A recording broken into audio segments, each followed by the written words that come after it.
Assalamualaikum warahmatullahi wabarakatuh. Rabbi shrah li sadri wa yassir li amri wahlul 'uqdatam min lisani yafqahu qawli. Rabbi zidni ilman warzuqni fahman wa amalan mutaqabbala amin. Puji syukur marilah kita panjatkan kepada Allah Subhanahu wa taala yang telah memberikan beribu-ribu nikmat. Tidak lupa salat dan salam tercurahkan kepada Nabi Muhammad SAW, keluarganya beserta sahabat. Semoga kita semua mendapatkan syafaat dan mendapat petunjuk hingga hari kiamat. Amin. Perkenalkan, saya Samsudin dari K221 MNR. Di sini saya akan membagikan pemahaman tentang kriteria pemimpin yang baik menurut para ulama. Mudah-mudahan semuanya bisa memahaminya, khususnya bagi saya sendiri. Amin ya Allah. Oke, mari kita simak teman-teman. Pemimpin adalah salah satu aspek penting dalam struktur suatu negara, baik yang bersifat demokrasi ataupun monarki. Tanpa kehadiran seorang pemimpin, suatu negara tidak akan berjalan dengan baik atau bahkan jatuh kepada kekacauan. Karena itulah setiap warga negara pasti menginginkan sosok pemimpin ideal untuk membangun kesejahteraan rakyat. Dalam ajaran Islam, kepemimpinan adalah instrumen yang wajib ada dalam masyarakat, sebab dalam beberapa kesempatan Nabi Muhammad SAW mengisyaratkan perlunya pemimpin baik dalam ibadah seperti sholat maupun lingkup sosial seperti pemimpin rombongan. Ini merupakan tuntunan bagi umat Islam agar menjadi masyarakat yang teratur. Hakikatnya setiap manusia menurut ajaran Islam adalah pemimpin. Suami menjadi pemimpin terhadap istri dan anaknya. Seseorang istri menjadi pemimpin dalam memelihara kehormatannya dan menjaga milik suaminya. Setiap manusia adalah pemimpin baik bagi dirinya sendiri maupun terhadap orang lain. Terdapat rumusan masalah. Yang pertama, bagaimana kriteria pemimpin dalam pendapat ulama. Kedua, konsep pemimpin ideal menurut para ulama. Ketiga, bagaimana dalil-dalil Al-Quran dan Hadis. Keempat, karakter pemimpin berdasarkan sifat Rasulullah SAW. Kriteria di dalam Kamus Besar Bahasa Indonesia. Kata kriteria berarti ukuran yang menjadi dasar penilaian atau penetapan sesuatu. Pemimpin di dalam Kamus Besar Bahasa Indonesia diterangkan bahwa kata pemimpin memiliki asal kata pe dan pimpin. Pe merupakan imbuhan yang diletakkan pada awal kata dasar yang berfungsi untuk menyatakan pelaku atau alat. Pemimpin berarti pelaku atau orang yang memimpin. Ulama adalah orang-orang yang memiliki ilmu untuk dibagikan kepada masyarakat agar bisa menyelesaikan masalah sehingga tetap optimis dan kuat menjalani hidup. Ulama adalah embun yang walau tak memenuhi dahaga tapi bisa sedikit mengobatinya. Dari penjelasan tersebut dapat dipahami bahwa kriteria pemimpin maksudnya menetapkan ukuran yang merupakan dasar penilaian terhadap orang yang memimpin. Dengan demikian, judul kriteria pemimpin yang baik menurut para ulama maksudnya adalah bagaimana kriteria pemimpin yang dijelaskan para ulama serta sejauh mana masyarakat sekarang memahami kriteria tersebut dan mengamalkannya. Secara etimologi, pemimpin berasal dari kata pimpin yang berarti bimbing atau tuntun. Dengan demikian di dalamnya ada dua pihak yang terlibat, yaitu yang dipimpin dalam kurung umat dan yang memimpin dalam kurung imam. Kemudian ditambah awalan pe menjadi pemimpin berarti orang yang memengaruhi pihak lain melalui proses kewibawaan komunikasi sehingga orang lain tersebut bertindak untuk mencapai tujuan tertentu. Dalam bahasa Indonesia, pemimpin sering disebut penghulu, pemuka, pelopor, pembina, panutan, pembimbing, pengurus, penggerak, ketua, kepala penuntun, raja, tua-tua, dan sebagainya. Sedangkan dalam terminologi Al-Quran terdapat 4 istilah muradif yang bermakna pemimpin, yaitu khalifah, imam ulil amri, dan malik. Khalifah berarti seseorang yang diangkat sebagai pemimpin dan penguasa di muka bumi, mengemban fungsi dan tugas tertentu. Ulil amri artinya pemilik kekuasaan dan pemilik hak untuk memerintah sesuatu. Imam berarti setiap orang yang dapat diikuti dan ditampilkan ke depan dalam berbagai permasalahan. Dan malik berarti setiap orang yang memiliki kemampuan di bidang politik pemerintahan. Ada beberapa pendapat ulama mengenai syarat yang harus dipertimbangkan untuk mengangkat seorang pemimpin. Di antaranya, yang pertama pendapat Imam Mawardi. Imam Al-Mawardi merumuskan 10 tugas seorang pemimpin muslim dalam karyanya Al-Ahkam Al-Sultaniyah. Salah satu pokok yang dibahasnya dalam kitab tersebut adalah tugas-tugas seorang pemimpin. Secara umum, Imam Mawardi menggariskan sebanyak 10 misi utama Amir Muslimin. Yang pertama yaitu memelihara agama sesuai dengan prinsip-prinsipnya yang kokoh dan segala sesuatu yang menjadi kesepakatan ulama salaf.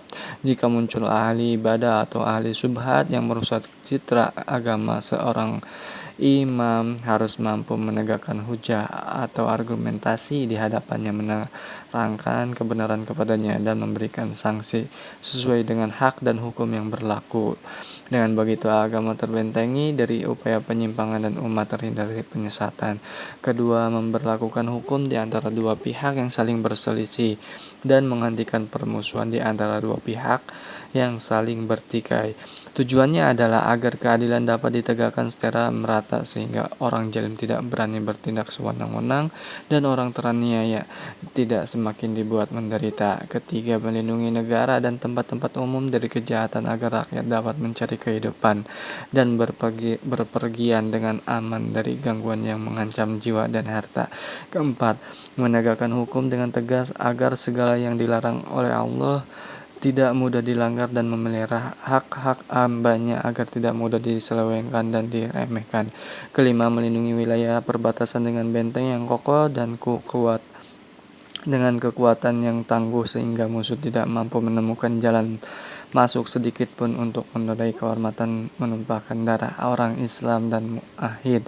Keenam, memerangi para penentang Islam yang sebelumnya telah didakwahi hingga mereka masuk Islam atau menjadi ahli zimah, orang kafir yang berada dalam perlindungan kaum muslimin. Tujuannya adalah agar hak Allah dapat ditegakkan dengan memenangkan agama Islam di atas agama-agama lain. Ketujuh, mengambil harta yang diperoleh pasukan Islam dengan jalan damai tanpa peperangan dan memungut zakat sesuai yang diwajibkan syariat. Kedelapan, menetapkan gaji dan anggaran wajib lainnya yang diambil dari Baitul Mal atau uang kas negara tanpa berlebihan ataupun terlalu hemat, juga mengalokasikannya tepat waktu. Kesembilan, mengangkat orang-orang yang jujur dan profesional di bidangnya termasuk orang yang ahli dalam mengurus keuangan. Yang terakhir, seorang pemimpin mesti berusaha untuk turun langsung ke lapangan dalam mengenai persoalan dan mengamati keadaan umat hingga tanpa ia sendiri yang memimpin rakyat dan melindungi agama. Menurut Imam Al-Ghazali, yang kedua, pemimpin ideal memiliki setidaknya 3 kriteria utama, yaitu yang pertama, kecerdasan atau intelektualitas diri, yang kedua, agama atau religiositas diri, ketiga, akhlak atau moralitas diri. Kriteria pemimpin ideal Imam Al-Ghazali ini memimpin keserupaan dengan kriteria pemimpin ideal Imam Al-Mawardi dalam kitab Al-Ahkam Al-Sultaniyah. Yang pertama yaitu akal, kecerdasan atau intelektualitas. Imam Al-Ghazali memaknai akal dalam 4 kategori, yakni akal berarti kecerdasan umum yang dipakai manusia, akal berarti pengertian yang berfungsi sebagai pembeda salah dan benar, akal berarti pengetahuan yang timbul dari pengalaman, dan akal berarti ma'rifat atau pengetahuan luar biasa yang membawa pada hakikat ketuhanan. Yang kedua, agama atau religiositas. Agama yang dimaksud di sini adalah keimanan dan keislaman seseorang.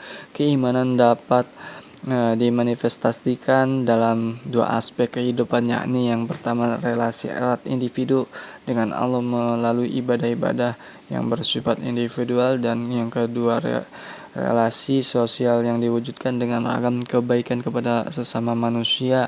Pemimpin yang memiliki tingkat keagamaan atau religiositas yang baik akan mengedepankan keimanan dan ajaran Islam dalam tindak tanduknya. Yang ketiga, akhlak atau moralitas. Akhlak adalah aspek yang paling penting setelah pengetahuan dan keimanan. Bahkan Rasulullah SAW bersabda, "Sesungguhnya aku diutus untuk menyempurnakan akhlak, keluhuran budi pekerti." Hadis riwayat Baihaqi. Karena itulah dikatakan bahwa akhlak adalah intisari dari tujuan dari agama Islam. Bagi Imam Al-Ghazali, eh, akhlak atau moralitas diwujudkan dengan kemampuan untuk mengendalikan dan mengelola diri dari kecenderungan yang bersifat negatif dan destruktif. Artinya, seseorang yang berakhlak adalah orang yang mampu menjaga dirinya dari berbagai perbuatan tercela, baik tercela secara agama ataupun secara sosial. Menurut pandangan Imam Syafi'i, alat kepemimpinan itu ada 5. Yang pertama jujur, kedua menyimpan rahasia, ketiga menempati janji, keempat mau memberi nasihat, dan yang kelima melaksanakan amanah. Demikian semua sesuai pandangan sang imam dalam kitab Diwan Imam Syafi'i. Konsep pemimpin para ulama menurut ajaran Islam, pemimpin yang dianggap paling autentik adalah ulama sekaligus cendekiawan. Dalam perkembangan sosial politik, ulama kepemimpinan yang demikian agung, suci, dan sakral sebagai satu-satunya sumber sosialisasi Islam, tempat lahirnya tafsir Al-Quran atas berbagai persoalan kontemporer umat manusia. Karakter pemimpin dalam Islam memiliki ciri khas yang tersendiri karena dalam pemimpin dalam Islam membawa misi yang sangat besar dengan membawa nilai-nilai ajaran Islam agar bisa diimplementasikan dalam berbagai bidang dan dapat dirasakan kebaikannya bagi alam semesta. Ada beberapa karakter yang harus tumbuh dan berkembang dalam diri seseorang pemimpin dalam melaksanakan amanah kepemimpinannya, yaitu yang pertama al-ilmu, orang yang berilmu. Yang kedua mukhlis, orang yang ikhlas. 3 amil, orang yang giat bekerja. Keempat mujahid, orang yang selalu berjuang. Kelima mutadi, orang yang senantiasa berkorban. 6 mutajarid, orang yang totalitas. Ketujuh musabit, orang yang teguh pendirian. Kepemimpinan Islam berdiri di atas kepemimpinan ketuhanan, ketauhidan. Setiap manusia hanya tunduk dan patuh kepada kepemimpinan Allah Subhanahu wa taala yang ditunjuk oleh Nabi Muhammad SAW. Di dalam dari gambar di atas dapat dijelaskan bahwa ilmu itu dituntun oleh jiwa keagamaan, akal yang dimiliki manusia yang membedakannya dari hewan dan makhluk lain. Merupakan bahwa manusia semenjak lahir akal yang dipergunakan dengan perjalanan waktu melewati sebuah pembelajaran dari agama yang menjadikannya petunjuk dan pengalaman melahirkan sebuah ilmu pengetahuan. Dengan agama manusia berilmu, dengan ilmu dapat memahami agama yang menjadi peraturan dan petunjuk hidup dapat dijalani dengan ilmu, karena ilmu adalah jalan mencapai kebahagiaan dunia dan akhirat. Tanpa agama manusia akan tersesat yang berujung pada matinya hati. Tanpa ilmu jiwa akan sakit kemudian mati. Makanan dari jiwa adalah ilmu. Terdapat dalil Al-Quran dan hadis. Yang pertama, Quran surat Al-Maidah ayat 51 yang berbunyi, A'udzubillahi minasyaitonirrajim, Bismillahirrahmanirrahim. Ya ayyuhalladzina amanu la tattakhidul yahuda wan nasara awliya'u ba'duhum awliya'u ba'd wa may yatawallahum minkum fa innahu minhum innallaha la yahdil qawmaz zalimin. Yang artinya, hai orang-orang yang beriman, janganlah kamu mengambil orang-orang Yahudi dan Nasrani menjadi pemimpin-pemimpinmu. Sebahagian mereka adalah pemimpin bagi sebahagian yang lain. Barang siapa di antara kamu mengambil mereka menjadi pemimpin, maka sesungguhnya orang itu termasuk golongan mereka. Sesungguhnya Allah tidak memberi petunjuk kepada orang-orang yang zalim. Dalam hadisnya, yaitu seorang pemimpin harus memiliki sifat amanah. Kepemimpinan pada dasarnya sebuah amanah yang harus diemban sebaik mungkin. Ini dijelaskan Rasulullah dalam hadis riwayat Muslim. Sesungguhnya kepemimpinan merupakan sebuah amanah,